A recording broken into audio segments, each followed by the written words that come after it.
Batman's greatest enemy, his greatest foe, is finally getting his own movie, or got his own movie. And we get to witness this movie through the eyes of Joaquin Phoenix, who is an excellent actor. Phenomenal job. But this movie makes me sad. This was a request multiple times 2 or 3 years ago, 2019 when it came out. It was like, have you seen Joker yet? I haven't seen it yet. You gotta see Joker. Have you seen it? I gotta see Joker. I haven't seen it. You gotta see Joker. I haven't seen it yet. People keep asking me to see Joker. I haven't seen it. And with the new Suicide Squad coming up around the corner here in the summer, I decided to watch the movie Joker. And for the first time, and I know Joaquin Phoenix is good. Joaquin Phoenix is phenomenal. And I'm like, I'm gonna watch this. I'm gonna watch it, and I don't know, maybe I was expecting more. This movie didn't hit me like it should have hit me.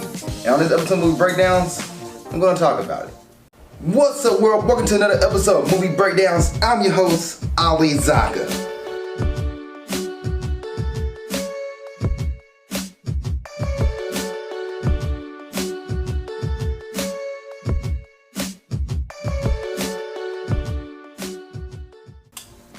What's up, world? Welcome to another episode of Movie Breakdowns. I'm your host, Ali Zakka. What's Movie Breakdowns? Movie review series. We look at new and old movies, give them a grade A through L, plus and minuses didn't count. And if you want to review, let me know. Please put in the comments section below, and I get to the best I can. Also on Patreon, Patreon/Ali Zakka. And on Patreon, you pay for my services. So therefore, you get movie reviews way before they come out on Facebook and YouTube. Sometimes they don't even come out on Facebook. And there's a movie review, I do it immediately because you're paying for my services. It's $2 a month for the basic, and then $7 if you want like trade reaction, trade reviews, and all the other stuff. But that's when you get my Patreon. So this is a movie you want me to really do, and you keep asking for it, and I haven't gotten to because, for example, Joker came out 2019. I'm just not reviewing it in 2021. Matter of fact, the next movie might be coming up down the line. It might be Sin City because somebody asked me to review it last year in the summer. I just haven't got to it, and I'm finally getting to that movie as well. So if the movie you want me to review, let me know on a Patreon. You just pay for $2 a month and you can ask me to review any movie you want me to review. Anyway, let's go ahead and hop into today's review of Joker for 2019. Yes, it's gonna have spoilers in it. Spoilers in this review. It's 2019, it's been a few years, but I haven't got to talk about it, and I'm about to talk about it now, today. Straight into first thoughts, or should I go to like, what's the movie about? Let's talk about what's this movie about. This movie is about this dude named Arthur Fleck, who mentally is not there already. He's not on the spectrum, but just maybe has some kind of mental illness. He's just not there. And the world picks on him, pretty much. Like, he lives in Gotham City, and he gets bullied, kicked on, kicked down, beat up, talked bad to, because people realize he's not all theirs. People are already attacking him psychologically. And it really just talks about his descendants further down into the Joker, the character that he becomes, Batman's #1 villain. And this movie is about that. However, it's 2 hours and 2 minutes long. It feels like 2 hours and 2 minutes long. It drags. It is not a solid movie to me. The acting in it is great. Joaquin Phoenix, actually, I feel like he didn't eat for this role, which I'm not offended by dysmorphia. I'm not offended of actors and actresses going through by dysmorphia to play a role, but if that's their prerogative, that's their choice. However, Joaquin Phoenix does give 110% in this movie. He does give 110% to the role he's given. However, the pacing of the movie, The Joker, to me, doesn't need to be 2 hours and 2 minutes long. There's times where I like pause the movie to see where I'm at. And I did it like 40 minutes. I did it at an hour and 20 minutes. And I did it at the hour and 40 minute mark. I'm like, why is this movie so long? For no reason. And you have this character who's going through all these mental illnesses, who doesn't get to take his medicine anymore because he got budget cuts. So it's pretty much talking about how the world around you is affecting the way you are. he comes to find out that his mom's been lying about who Thomas Wayne is. His mom also has mental illness, but his mom was also adopted him and had him abused by the person that she was in love with. So like, all these life traumas all build up to show you what Joker really is and how he becomes, and he thinks that like, you know, comedy is the way to get out, but he's not really funny because the jokes he have are all dark jokes that don't have a punchline or that have any kind of comedy in it. Which in the movie he says comedy is all subjective, but at the same time there's something that's even dark humor. Like the movie Whiplash to me has dark humor in it. Some of the stuff that Fletcher says to his characters, to his kids, is messed up, but it's also to the point where like, that's kind of funny, and I hate to say it. Like, he goes up on one character and knows that character didn't do anything wrong, and then turn around like, actually it was you. I just kicked him out because he didn't know that he was the one who played his role right. You played it wrong. You messed him up. Same on all y'all. And I was like, I kind of laughed at that because I was like, that's kind of messed up. Or humor, like there's sarcastic humor, crass humor, where in the movie Whiplash, it's such a great movie, not Fletcher, but Andrew's playing the drums, and Fletcher's like, hey man, what are you doing? And Andrew goes, like, just oddly yells out, you know, F you to the character, and I don't know another way to put that. So there you go. But yells that to Fletcher, and you're just like, and you continue playing, and you're like, that's kind of funny. But Joker's jokes were not that. Like somebody getting hit by a car, just like, there's no punchline in that. And there's thoughts of like suicide in the movie. It plays about Joker. Thoughts of other mental illnesses. He kills people, like his mom, the dude who screwed him over, the guys that had self-defense, which that turns into a whole anarchy thing when in reality it was a self-defense. The 3 Wall Street guys were jumping him and he didn't tell anybody he got attacked and he had to shoot them as self-defense. But then he shoots one guy like in the back 2 times, which wasn't self-defense at that point. Like the dude was running away. He walked him down and shot him. That's not self-defense. That is murder at that point. So, and like the world doesn't seem to care. There's not cameras out, and nobody really cares about, you know, what really happened. Is like these 3 guys mind their own business. They got killed by this dude in the clown costume. When in reality, the guys who wasn't the 3 guys were jumping the guy in the clown costume, and he got the gun as self-defense to use. But nobody believes Arthur, and that just constantly builds on everything. So he feels like everybody's out to get him, and I don't think the movie needed to be 2 hours for that story. It didn't need to be. And then introducing Thomas Wayne and saying, you know, the Joker is Thomas Wayne's son, which is, you know, Batman's father, makes Batman and the Joker's brother, which I've heard that before. And then now I know the movie is one of the reasons why people thought that. In reality, it's not the case at all. And I also heard that Joker's the one who could have killed Batman's father, which this movie also plays on that thing by the Joker anarchy is the reason why the whole thing happened in Gotham, where the Thomas Wayne went out and got shot, and I had to watch the whole Batman death scene again. I'm like, why are we doing this?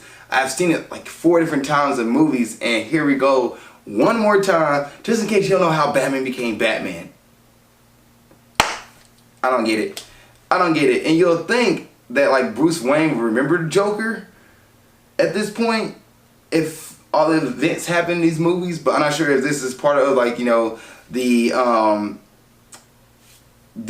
timeline for the Christopher Nolan Batman, or this is Joker's more in the DCEU Batman, like the Ben Affleck Batman, or this Joker's in his own movie and it's just his own little thing like Venom is to the MCU or to the Spider-Man Sony movies. So we don't know. We don't know at all.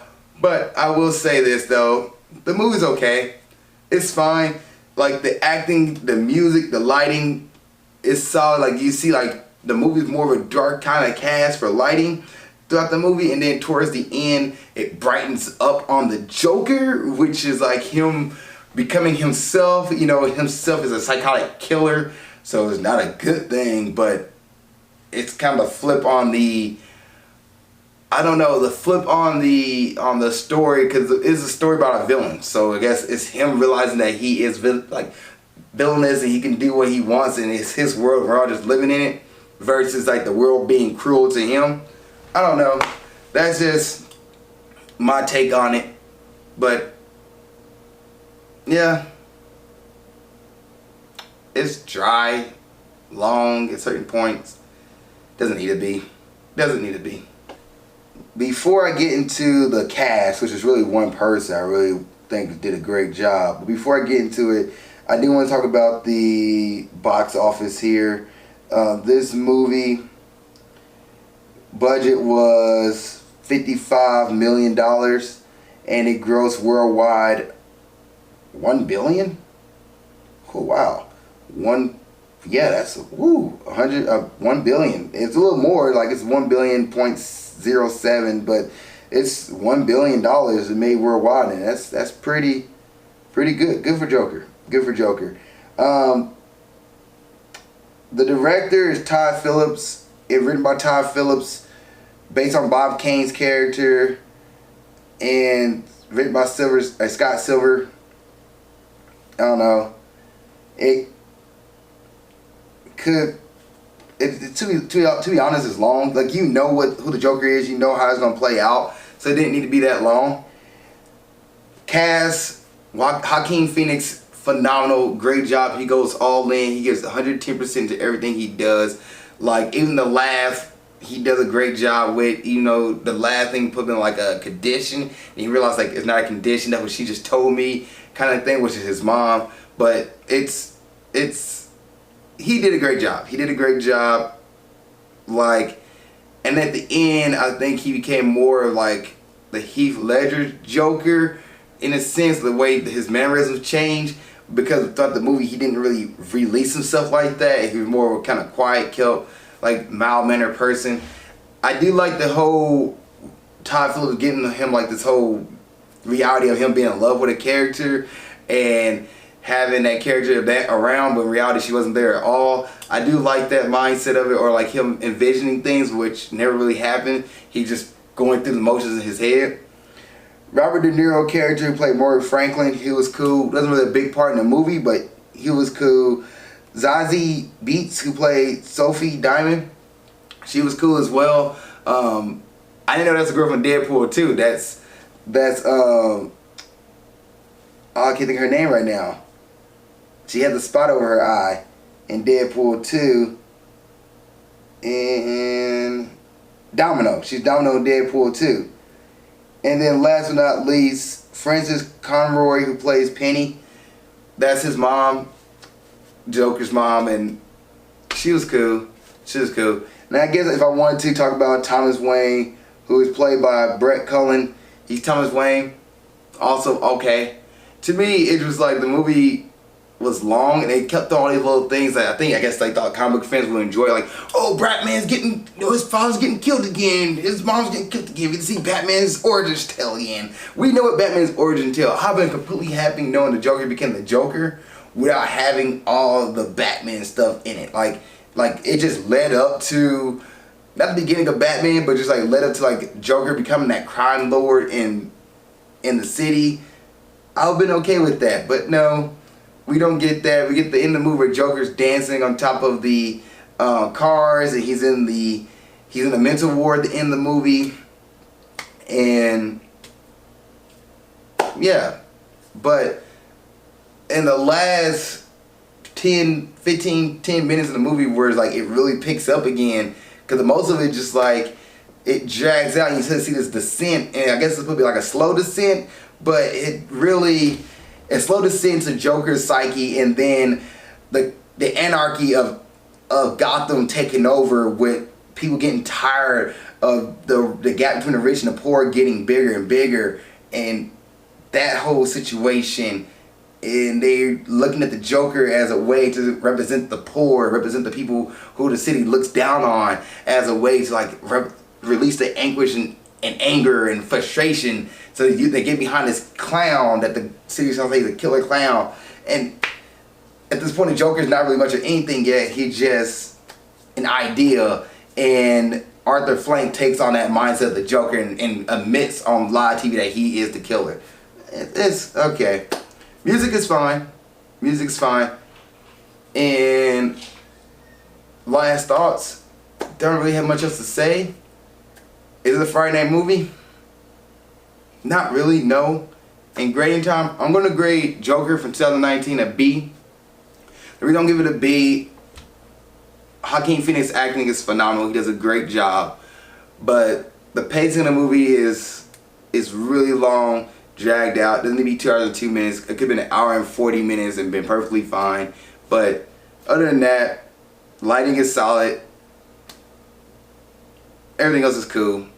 It's fine. It's a B. If you've seen the movie Joker for 2019, what did you think? Please put in the comments below. Other than that, see you guys in the next episode of Movie Breakdowns. And keep being awesome. Thank you guys for watching this episode. I really appreciate it. Please like, share, comment, subscribe. Also, you want to see what else I'm doing in my normal life and other things that's going on, please follow me on Instagram at Ali_Zakka. I'll put it right here around my face. Yep, right there. Also, if you want more episode of movie breakdowns or grind towards success or whatever it is I'm doing on YouTube, you know what?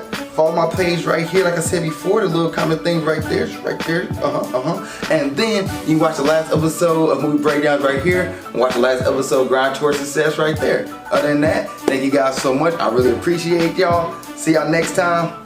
Keep being awesome.